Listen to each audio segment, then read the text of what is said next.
عليكم ولعلكم تهتدون.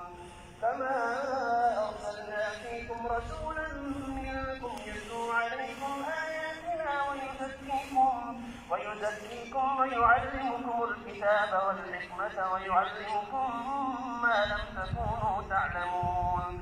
فاذكروني أذكركم واشكروا لي ولا تكفرون. يا أيها الذين آمنوا استعينوا بالصبر والصلاة إن الله مع الصابرين. ولا تقولوا لمن يقتل في سبيل الله أموات بل أحياء ولكن لا تشعرون.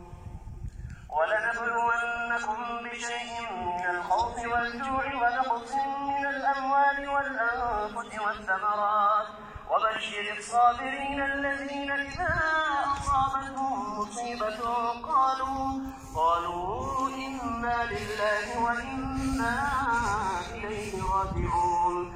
أولئك عليهم صلوات من ربهم ورحمة وأولئك هم المهتدون. إن الصفا والمروة من شعائر الله فمن حج البيت فاعتمر فلا